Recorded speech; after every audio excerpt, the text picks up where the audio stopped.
Buenas tardes a todos. Hoy me ha acompañado una invitada muy especial, como pueden ver, la secretaria McMahon. Así pues, comenzaré con mi intervención. Ella hablará y luego responderemos algunas preguntas. Ella responderá preguntas y yo también responderé a las tuyas. En primer lugar, ayer, la primera dama Melania Trump y la segunda dama Usha Vance viajaron a la estación aérea del Cuerpo de Marines New River, en Camp Lejeune, en Carolina del Norte, donde pasaron el día reuniéndose con estudiantes, educadores, familias militares y marines de los Estados Unidos. Tanto la primera dama como la segunda dama agradecieron la cálida bienvenida y siguen profundamente comprometidas con el apoyo a las familias militares y a las comunidades que sirven a nuestra gran nación. Que Dios los bendiga a todos. En noticias económicas, el informe de empleo de septiembre mostró que la economía estadounidense sigue siendo fuerte, con 119,000 nuevos empleos creados, más del doble de lo esperado.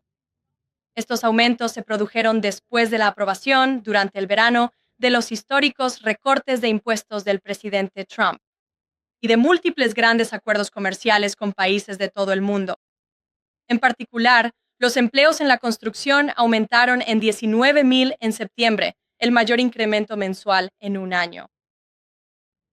Casi todo este sólido crecimiento mensual del empleo provino del sector privado y fue para estadounidenses en lugar de trabajadores nacidos en el extranjero, lo contrario de lo que vimos bajo la administración anterior. La inflación también se mantiene bajo control y los salarios han aumentado un 3,8% en el año para los trabajadores estadounidenses gracias a las políticas pro crecimiento del presidente Trump. De hecho, los salarios reales van camino de aumentar aproximadamente $1,200 para el trabajador promedio este año bajo el presidente Trump.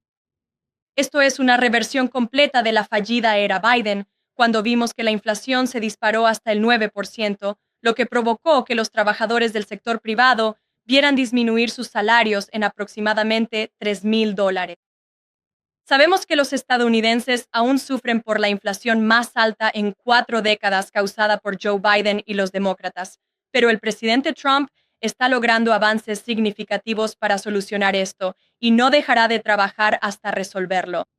Como declaró recientemente el presidente, él nunca está satisfecho.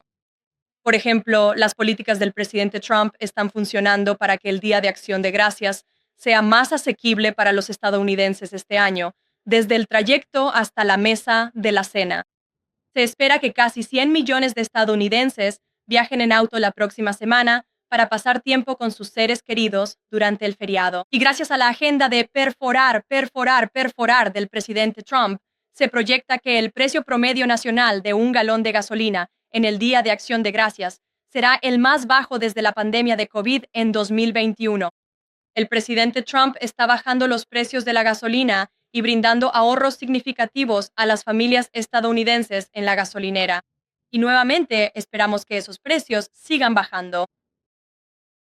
Según la encuesta anual de la Federación Estadounidense de la Oficina Agrícola, cocinar la cena de Acción de Gracias también costará menos este año que el año pasado y ha bajado aproximadamente un 5% en general. El precio promedio de un alimento básico de la comida, un pavo congelado de 16 libras, ha bajado más del 16% respecto al año pasado, lo que proporcionará ahorros fundamentales para las familias y sus presupuestos. Toda la agenda económica del presidente Trump está orientada a devolver más dinero a los bolsillos de los estadounidenses trabajadores. Por eso firmó la mayor reducción de impuestos a la clase media en la historia, desde no cobrar impuestos sobre las horas extra ni sobre las propinas, hasta no cobrar impuestos sobre el seguro social. Y según un nuevo estudio de Piper Sandler, que se publicó esta semana, quienes presenten su declaración de impuestos pueden esperar un aumento extra de $1,000 en su reembolso de impuestos el próximo año, lo que podría convertirlo en una temporada de reembolsos récord. Así que vienen más buenas noticias. Sabemos que estos reembolsos marcarán una gran diferencia para los estadounidenses, ayudándoles a pagar sus cuentas y a cubrir los gastos de la vida diaria. En otras noticias de esta semana, el presidente Trump dio un paso importante para cumplir una de sus principales promesas de campaña: cerrar finalmente el Departamento de Educación. Para reducir la burocracia federal inflada, el Departamento de Educación acaba de firmar nuevos acuerdos interinstitucionales con 4 agencias: los departamentos de Trabajo, Interior, Salud y Servicios Humanos y Estado. Ahora, estas agencias se encargarán de garantizar la prestación de los programas legalmente requeridos, al mismo tiempo que los reorientan para servir mejor a los estudiantes. Esta acción de sentido común acerca mucho más a la administración Trump a finalmente devolver la educación a donde pertenece, al nivel estatal y local, no en Washington, D.C. El imprudente cierre del gobierno durante 43 días por parte de los demócratas logró hacer una cosa valiosa. Demostró que Estados Unidos no necesita un Departamento de Educación federal. Durante el cierre más largo de la historia, el Departamento de Educación suspendió temporalmente al 90% de su personal. Y el sistema educativo estadounidense no se vio afectado en absoluto. Las escuelas permanecieron completamente abiertas en todo el país. Los estudiantes asistieron a clase y recibieron instrucción presencial normal. Y nuestros maravillosos maestros recibieron sus cheques de pago sin interrupciones. El cierre del gobierno por parte de los demócratas dejó dolorosamente claro que las familias estadounidenses no necesitan el Departamento de Educación. Desde su creación en 1979 durante la administración Carter, el Departamento de Educación ha gastado más de $3 billones de los contribuyentes sin mejorar el rendimiento estudiantil. Aunque el gasto de los compañeros de clase ha aumentado más del 245% desde la década de 1970, los resultados en matemáticas y lectura han bajado en las escuelas públicas. El informe nacional más reciente de 2024 mostró que los puntajes de matemáticas de los jóvenes de 13 años son los más bajos en décadas y los de lectura los más bajos desde que comenzaron las pruebas hace más de 30 años. Está claro que inyectar más dinero a un sistema quebrado no funciona, y por eso el presidente Trump nombró a la increíble líder que está detrás de mí, nuestra secretaria de Educación, Linda McMahon, quien está realizando estos cambios monumentales bajo la dirección del presidente. Estamos muy agradecidos de tenerla hoy aquí para hablar sobre estos cambios y luego responder algunas preguntas. Esperamos que los presentes tengan preguntas sobre el tema tan importante de la educación. Así que, por favor, señora, secretario. Gracias, señor Carolino. Es un verdadero placer estar aquí con ustedes hoy y les agradezco a todos su presencia. Mi propósito aquí es dirigirme directamente a las familias estadounidenses, no solo a ustedes, sino a todas las familias estadounidenses, sobre el trabajo que esta administración está realizando en materia de educación para revertir nuestro declive nacional mediante una profunda reestructuración de nuestro sistema educativo. Esa reestructuración fue una de las principales promesas de campaña del presidente Trump para devolver la educación a los estados y acabar con la microgestión educativa de Washington. De una vez por todas, esta semana hemos dado los pasos más decisivos hasta ahora para cumplir esta promesa con ustedes.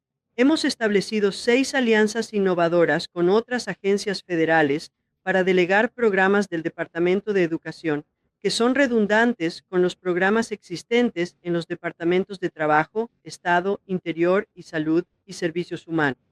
Estos acuerdos interinstitucionales para reducir nuestra propia burocracia son un paso clave en nuestros esfuerzos por trasladar la autoridad educativa de Washington, D.C. a la agencia educativa de su estado, a su superintendente local, a su junta escolar local, entidades que rinden cuentas ante ustedes y animamos a los padres a que siempre participen. Reducir la burocracia federal nunca es una medida popular entre los conocedores de Washington, D.C. Un coro de voces anti-Trump ha salido de la nada para quejarse de que estamos desfinanciando la educación, perjudicando a los estudiantes o actuando sin un plan. Nada podría estar más lejos de la verdad. La mayoría de los estadounidenses en todo el país le entregaron a Donald Trump el voto popular precisamente porque han visto lo defectuoso que es un sistema educativo centralizado dirigido por el gobierno federal. Son dolorosamente conscientes de que solo 3 de cada 10 estudiantes pueden leer con competencia en su nivel de grado. Saben que los estudiantes universitarios tienen colectivamente una deuda de $1.7 billones y que menos de la mitad de los graduados universitarios consiguen un trabajo que realmente utilice el título por el que tanto se esforzaron. Ven que más maestros que nunca están dejando la profesión debido al agotamiento, la sobreregulación y la falta de autonomía en el aula. Las voces anti-Trump están generando miedo al afirmar que devolver la educación a los estados es una acción draconiana. Cuando los estadounidenses escuchan que vamos a cerrar el departamento, pero no se les dan más detalles, el 51% se opone. Pero cuando esos mismos estadounidenses son informados de nuestros planes para preservar elementos importantes de nuestro trabajo en otras agencias federales y para mantener la financiación de K-12 que se distribuye a los estados, ese número se invierte y una mayoría aún mayor, el 56%, lo apoya. Apoyan devolver la educación a los estados y desmantelar la burocracia. Eso se debe a que el Departamento de Educación es una entidad de paso, no educa a un solo estudiante. El dinero que envía a los estados para la educación puede enviarse directamente, sin desperdicio. El cierre del gobierno de los demócratas demostró, sin lugar a dudas, y ahora reitero lo que usted dijo, que el Departamento de Educación no fue necesario durante el cierre. Esto es lo que ya he visto en mi gira por los 50 estados en la que me he embarcado. Los educadores están innovando en sus escuelas. Los estados están personalizando sus presupuestos y estándares, y las instituciones de educación superior están planificando para la economía del futuro. ¿No los estamos guiando? Ellos nos están informando a nosotros. Por eso nuestra misión final como departamento es empoderar completamente a los estados, para que lleven la antorcha de nuestro renacimiento educativo. La educación es local. Debe ser supervisada localmente por quienes mejor conocen las necesidades locales. No estamos terminando con el apoyo federal a la educación. Estamos poniendo fin a la microgestión federal y allanando el camino para la renovación educativa a través de reformas estatales como la elección de escuela, la ciencia de la lectura y la restauración de las prioridades correctas en la educación superior. Presidente Trump prometió devolver la educación a los estados y estamos cumpliendo esa promesa. La próxima generación de Estados Unidos mirará hacia atrás al trabajo que hemos realizado, agradecida por un sistema educativo que prioriza a los estudiantes sobre la burocracia. Gracias. Muchas gracias, señora secretaria, y tomaremos algunas preguntas para la secretaria si las tienen. Elizabeth, ¿por qué no empiezas tú? Gracias por acompañarnos. Usted anunció la colaboración para trasladar algunas funciones del Departamento de Educación a otras agencias. ¿Está hablando con miembros del Congreso sobre codificar esto para que perdure más allá de la administración? Sí, hemos iniciado nuestra conversación y muchas gracias por preguntar eso, porque ha habido algunos informes que dicen que el Congreso no está al tanto de esto. Eso claramente no es cierto. Hemos estado hablando probablemente yo he hablado con docenas de miembros del Congreso para explicarles exactamente lo que estamos haciendo, para ponerlos al día y para decirles, miren, cuando hayamos completado algunas de estas transferencias que están funcionando increíblemente bien, entonces recurriremos al Congreso para que los codifique. Hazlas permanentes. Ryan. Gracias, secretario McMahon. ¿Cuál es la situación actual de las negociaciones con Harvard? Sé que el presidente te ha señalado públicamente como alguien que ha trabajado en eso. Creo que ya has hablado largo y tendido sobre eso, pero me gustaría entender en qué punto se encuentran las negociaciones con Harvard esta vez. Las negociaciones siguen en curso y tengo mucha confianza en que estamos cerca de finalizarla. Siempre ha sido una conversación abierta. Diana. Hola, señora. Secretario, el presidente publicó recientemente un mensaje sobre el establecimiento de un estándar federal para la IA. ¿Sabe si la administración tiene alguna opinión sobre el uso de la IA por parte de los estudiantes en las escuelas? Y Caroline, ¿sabe si el presidente utiliza personalmente la IA? No me parece. Pues manejarlo. Raquel, nunca lo he presenciado, así que no puedo dar fe de ello. Bueno, creo que la IA va a necesitar límites, pero he sido testigo directo de su desarrollo.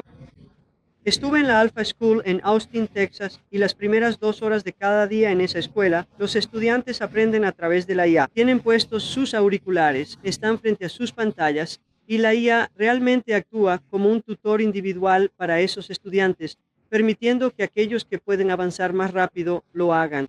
A quienes necesitan ponerse al día, la IA les presenta la información de nuevo, así que después de 2 horas de aprendizaje ya sabes los conceptos básicos de lo que ven en su plan de estudios ese día, luego pasan el resto del día, tienen recreo y ese tiempo. Luego pasan el resto del día en lo que llaman habilidades para la vida. Y en realidad están utilizando la información que aprendieron esa mañana. He visto algunos casos de IA en acción que están demostrando ser bastante beneficiosos. Secretario McMahon, mientras el Departamento de Educación continúa reduciéndose, ¿podría hablar sobre los servicios a los contribuyentes como las subvenciones para escuelas charter y cómo el departamento continuará ayudando a los niños con necesidades especiales? Bueno, nos aseguraremos de que no haya ninguna interrupción en la entrega de ese dinero de la subvención. Es decir, ese dinero proviene del Congreso, es asignado por el Congreso y legalmente estamos obligados a hacerlo. Y las transiciones que estamos comenzando a hacer, nuestros primeros programas que pasaron al Departamento de Trabajo, eso fue hace unas semanas. De hecho, firmamos el primer acuerdo interinstitucional que logramos bajo la autoridad de la Ley de Economía. Transferimos subvenciones para WIOA y para la Ley Perkin. Y la muy buena noticia es que el Departamento de Trabajo tiene un sistema mucho más sofisticado, tanto tecnológico como de gestión de subvenciones, que el Departamento de Educación. De hecho, nuestro gerente ejecutivo que se trasladó con ese grupo al Departamento de Trabajo dijo que compararía el sistema de trabajo con el de educación, como si el de educación estuviera sostenido con chicle y no estuviera conectado a ninguna otra parte. Así que pudimos entregar esas subvenciones de manera más fluida y los estados en realidad tienen mejor acceso a esos sistemas que en el Departamento de Educación. Así que eso es una verdadera ventaja. En cuanto a las nuevas regulaciones sobre diversidad, equidad e inclusión que emitió la administración, muchas escuelas, ya sea en la secundaria o incluso en la educación superior, están preocupadas. Algunas de ellas están desafiando estas nuevas políticas de la administración, incluso aparentemente según un nuevo informe. Lo siento, no puedo escuchar. Ha habido un nuevo informe de la administración que dice que la mitad de las escuelas de medicina están desafiando a la administración en lo que respecta a las políticas de DEI. ¿Qué tipo de acción tomará la administración con respecto a estas escuelas que están desafiando las nuevas políticas de DEI? Bueno, ciertamente el presidente ha sido muy claro y el Departamento de Educación ha tomado medidas para asegurarse de que, a medida que las escuelas desarrollan sus políticas o si tienen oficinas de DEI abiertas, éstas sean cerradas o que el DEI, los reglamentos y normas sean eliminados de sus programas y eso continuará. Tomaremos una más. Adelante. Gracias, Caroline. Secretaria McMahon, mi pregunta es, dado que usted dijo que 3 de cada 10 estudiantes son alfabetos en cuanto a su capacidad de lectura, ¿ahora los estados ayudarán a mejorar esos números ya que han regresado a los estados? Bueno, lo que estamos viendo es que los estados que están logrando grandes avances lo hacen a través de su propia innovación. No proviene del Departamento de Educación. Creo que el Departamento de Educación está realmente malinterpretado en cuanto a cuál es nuestra función. No enseñamos a ningún estudiante, no tenemos nada que ver con el currículo de ningún estado. Somos simplemente un conducto para el dinero que asigna el Congreso para que llegue, ya sabe, a los estados. Pero lo que hemos visto en aquellos estados que han tomado esa iniciativa y están adoptando la ciencia de la lectura e incorporándola en sus programas escolares. Luisiana lo ha hecho. Mississippi lo llaman el milagro de Mississippi porque estaban, creo, en el último o penúltimo lugar en competencia lectora en Mississippi. Ahora están como a la mitad de la tabla, lo cual ha sido un gran avance. Florida lo ha hecho, Iowa también, Tennessee, pero estas innovaciones se hacen a nivel estatal. No es algo que dictemos nosotros. Por eso digo que hay que devolver la educación a los estados, donde ya lideran en sus esfuerzos educativos y proveen el 90% de su presupuesto. El gobierno federal solo aporta entre el 8 y el 10% del presupuesto para la educación. Así que asegurémonos de que ese dinero de las subvenciones que viene del gobierno federal llegue a sus manos de la manera más eficiente posible y llegue a los estudiantes. No queremos que los maestros tengan que gastar su tiempo y dinero en cumplir con regulaciones. Hubo un superintendente que me dijo que habían hecho un cálculo en su estado y que por cada $1 que llegaba al aula a través de una subvención, 47 centavos se gastaban en cumplimiento regulatorio. Así que pongamos el dinero en manos de nuestros estudiantes y maestros. elevemos el nivel de la educación. Lo otro que haré, y lo resumo rápidamente para ustedes, es este recorrido por los 50 estados en el que me he embarcado. Ya hemos visitado unos 14 estados. Nos detuvimos un poco durante el cierre, pero lo que estoy haciendo es visitar diferentes tipos de escuelas, primarias, secundarias, preparatorias, microescuelas, escuelas privadas, escuelas charter, todo el abanico. Y al final mi objetivo será, al retirarnos y devolver por completo la educación a los estados, proporcionarles un kit de mejores prácticas con todas las cosas que he visto en todo el país para decir, miren, esto está funcionando. Consulten con estos superintendentes, consulten con estos gobernadores y saben, lo que he notado un poco es que los gobernadores son algo competitivos, así que es bueno compartir algunas de estas mejores prácticas. Funcionará porque ya está funcionando. Si lo dejamos en manos de las personas que están más cerca de los estudiantes, el presidente cree, al igual que yo, que la mejor educación es la que está más cerca del niño y que la participación de los padres es fundamental para el éxito. Muchas gracias. Muchas Gracias. Agradezco que haya venido hoy gracias por su trabajo. Muchas gracias a todos. a ustedes. Ella es una mujer ocupada, así que la dejaremos volver al trabajo. Muy bien, gracias de nuevo. Bueno, manos a la obra. Ustedes estuvieron muy tranquilos con ella. Ojalá fueran tranquilos conmigo. Empezamos con el nuevo asiento de medios. Javier, empiezas tú y seguimos. Muchas gracias. Mi nombre es Javier Negre. Soy de España. Soy el propietario de la mayor plataforma mediática en política hispana, con marcas como La Derecha Diario, Ida TV o UHN Plus o Visegrap en español. Y estoy feliz de estar aquí. Gracias por apoyar a los nuevos medios, también en español. Comunidad, intentamos luchar contra medios como Telemundo, Invisión, CNN o NBC News, que están difundiendo noticias falsas y atacando las operaciones de IC. Este domingo estrenaremos en Real America's Voice el Reagan Show, el primer programa en español contra el comunismo y la cultura woke, que es promovida por personas como George Soros para llevar el comunismo a todo el mundo, como sucedió en Nueva York. Tengo dos preguntas para usted, si no le importa. En México, el Chambi, protestando contra la presidenta Sheinbaum. Ellos piensan que ella no está haciendo nada contra los cárteles. Sheinbaum utilizó a la policía para atacarlos, jóvenes, niños, niñas, y está atacando a periodistas como yo en un país donde han asesinado a 150 periodistas en los últimos años. Los medios tradicionales de Estados Unidos están atacando al presidente Trump por sus comentarios sobre las noticias falsas, mientras no publican nada sobre los periodistas asesinados en México. ¿Por qué crees que guardan silencio sobre los periodistas asesinos en México y los ataques contra empresarios como Ricardo Salinas? Y mi segunda pregunta es, Trump dijo que tiene planes para el narcoestado de Venezuela.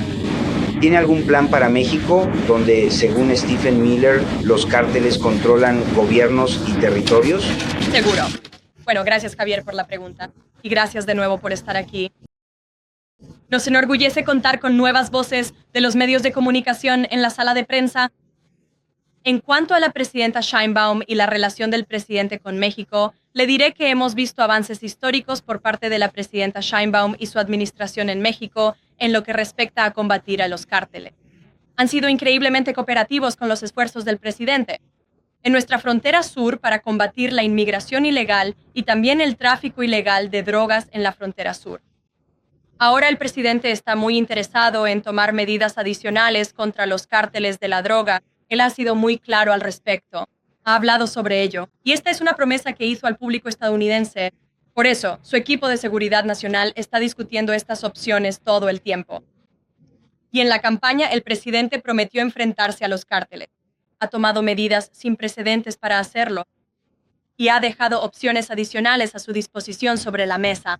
Así que esas son decisiones que solo el presidente puede tomar. Gracias. ¿Qué hay del silencio de los medios tradicionales sobre los asesinatos de periodistas en México? 150 periodistas han sido asesinados en los últimos años. Sí, bueno, ciertamente es algo sobre lo que desearía que los medios informaran más y es algo que esta administración condena absolutamente. No puedo hablar por los medios, pero sí puedo hablar por el presidente. Eso no es algo que él quiera ver. Gracias. Por supuesto. Gracias, Caroline. ¿Hay algo que el alcalde electo Mamdani pueda decir mañana que alivie las preocupaciones del presidente sobre su futuro liderazgo en Nueva York? Mire, no quiero hablar en nombre del presidente ni adelantarme a esta reunión en la que estamos trabajando para mañana. Como vieron, el presidente emitió un comunicado diciendo que mañana el alcalde electo vendrá a la oficina oval, así que nuestros equipos están organizando esos detalles. No voy a entrar en lo que piensa el presidente al respecto. Creo que todos lo escucharán directamente de él. También creo que solo añadiré que dice mucho el hecho de que mañana tengamos a un comunista viniendo a la Casa Blanca, porque ese es el candidato que el Partido Demócrata eligió como alcalde de la ciudad más grande del país. Creo que es muy revelador, pero también creo que demuestra que el presidente Trump está dispuesto a reunirse y hablar con cualquiera y a intentar hacer lo correcto en nombre del pueblo estadounidense, ya vivan en estados azules o rojos o en ciudades azules dentro de una ciudad que se está volviendo mucho más de izquierda, de lo que creo que este presidente jamás anticipó en sus muchos años viviendo en Nueva York. Nancy. Gracias, Caroline. Esta mañana, el presidente Trump acusó a 6 legisladores demócratas de conducta sediciosa punible con la muerte. Para que quede claro, ¿quiere el presidente ejecutar a miembros del Congreso? No. Dejemos claro a qué responde el presidente, porque muchos en esta sala quieren hablar de su respuesta, pero no de lo que lo llevó a respondiendo de esta manera. Hay miembros en funciones del Congreso de los Estados Unidos que conspiraron juntos para orquestar un mensaje en video dirigido a miembros de las Fuerzas Armadas estadounidenses, a militares en servicio activo, a miembros del aparato de seguridad nacional, animándolos a desobedecer las órdenes legales del presidente. La santidad de nuestro ejército se basa en la cadena de mando, y si esa cadena de mando se rompe, puede llevar a que personas mueran. Puede llevar al caos. Y eso es esencialmente lo que estos miembros del Congreso, que juraron cumplir la Constitución, están fomentando. Tenemos 1.3 millones de militares en servicio activo en este país. Y si ellos escuchan este mensaje radical de parte de miembros en funciones del Congreso, eso podría inspirar el caos, podría incitar a la violencia y sin duda podría interrumpir la cadena de mando. Estos 3 miembros del Congreso, además, sabían exactamente lo que estaban haciendo. Si miras a Lisa Slotkin, ella es exmiembro de la CIA. Mark Kelly fue capitán en la Marina de los Estados Unidos. Maggie Goodlander fue oficial naval y notablemente también es la esposa del ex asesor de seguridad nacional de Joe Biden, Jake Sullivan.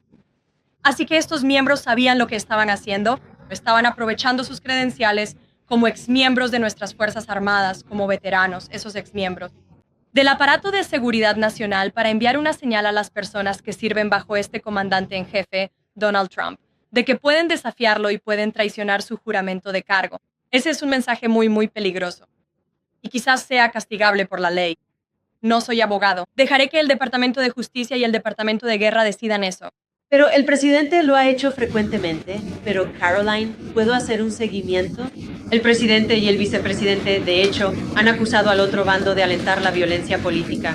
¿No es exactamente eso lo que está haciendo el presidente cuando dice que los miembros del Congreso deberían ser asesinados? ¿Por qué no están hablando de lo que estos miembros del Congreso están haciendo para alentar e incitar la violencia? Literalmente le están diciendo a 1.3. Millones de miembros en servicio activo que no desafíen la cadena de mando, que no sigan órdenes legales. Cada uno de ellos, Orden ilegal, que lo son, pero están sugiriendo, Nancy, que el presidente ha dado órdenes ilegales, lo cual no es cierto. Cada orden que se da a este ejército de los Estados Unidos por este comandante en jefe y a través de esta cadena de mando, a través del secretario de guerra, es legal.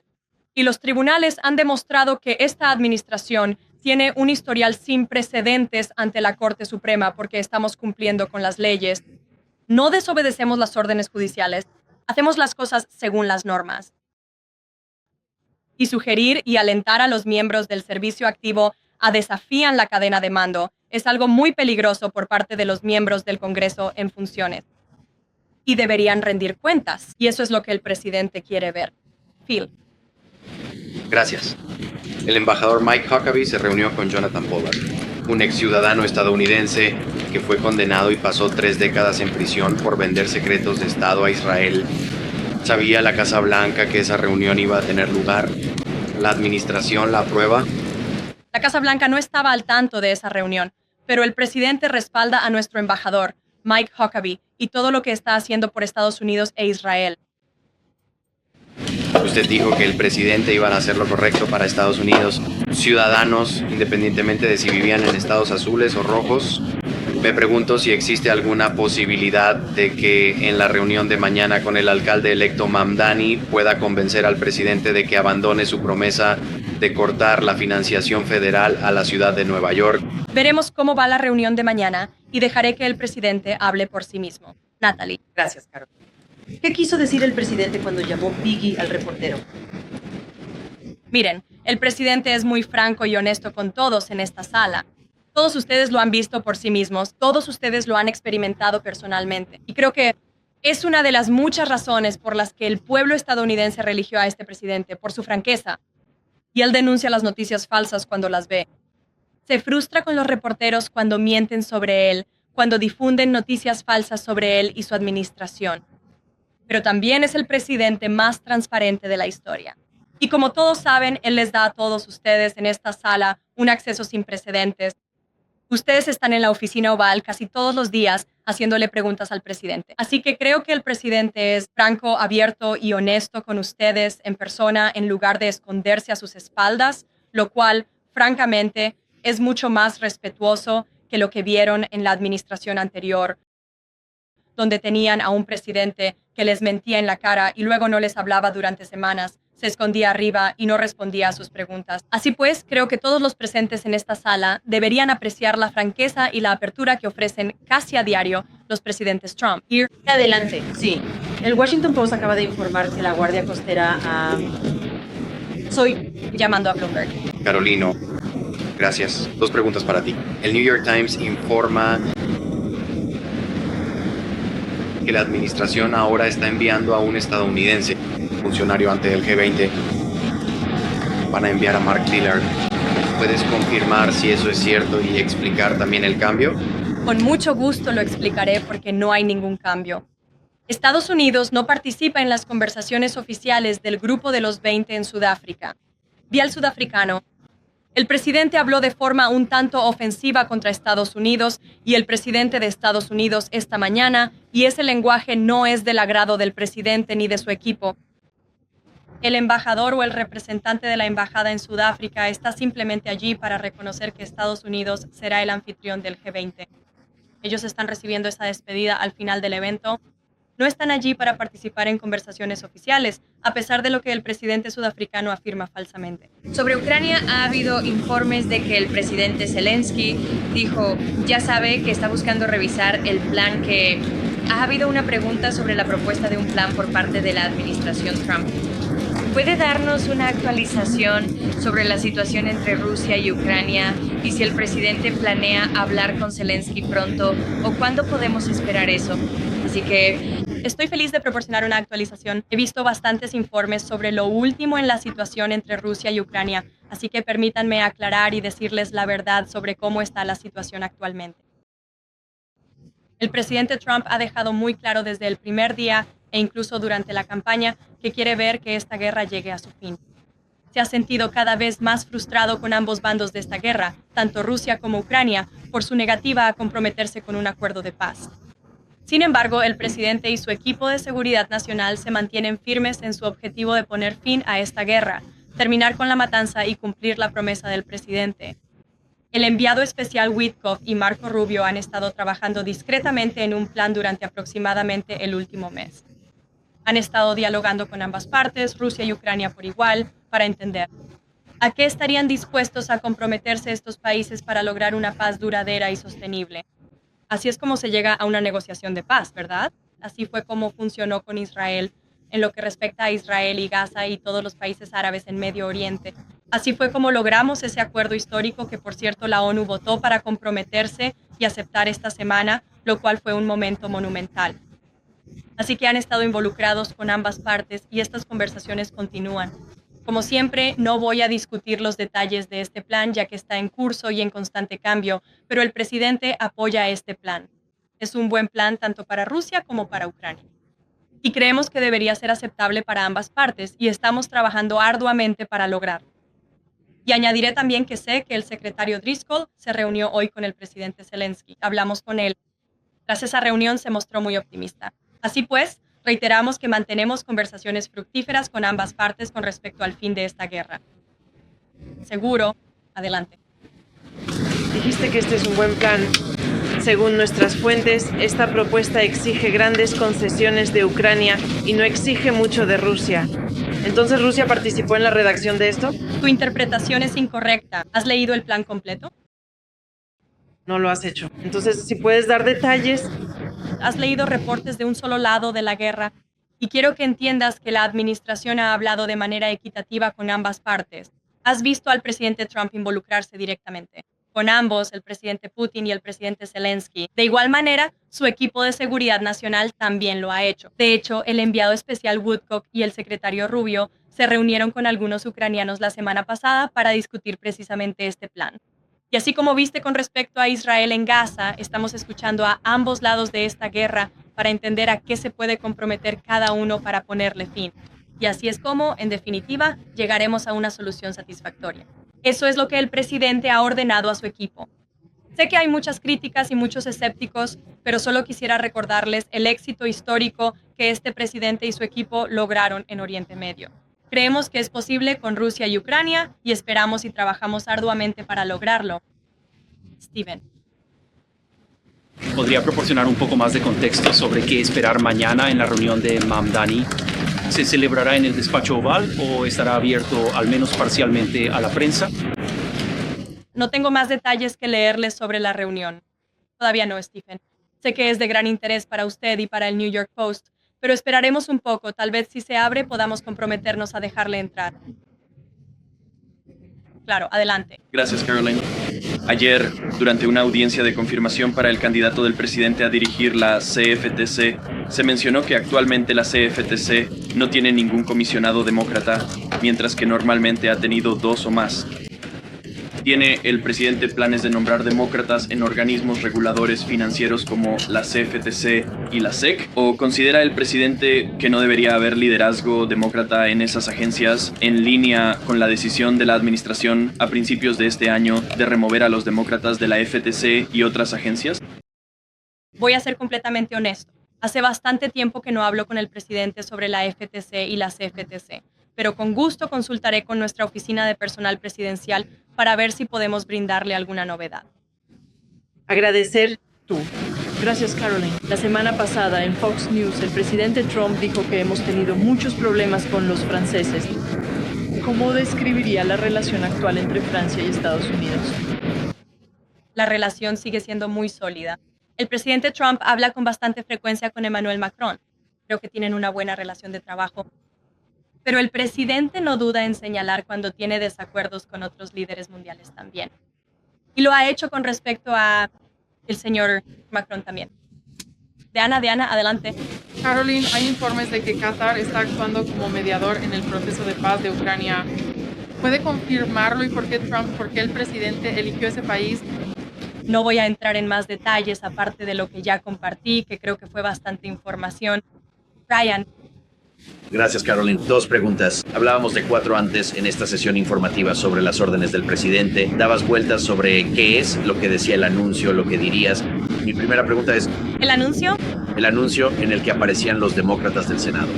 Entonces, mi primera pregunta es, sin importar cuál sea la orden, ya sea para cualquier funcionario de la administración, militar o de otro tipo, sin importar si los expertos legales puedan pensar que es ilegal, ¿espera el presidente que esos miembros del gabinete, esos funcionarios de la administración, sigan adelante con esas órdenes sin importar lo que piensen otros?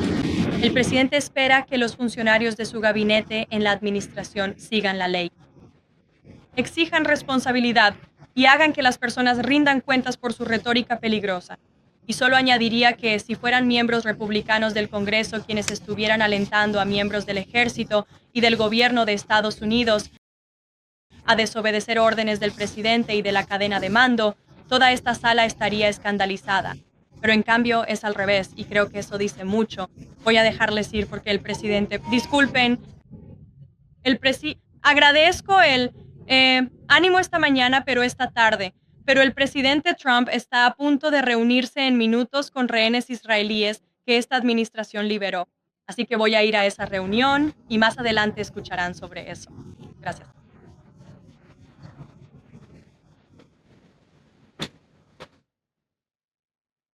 Si estás obteniendo valor de este video, solo le pido que le dé like, lo comparta y se suscriba al canal si aún no lo ha hecho.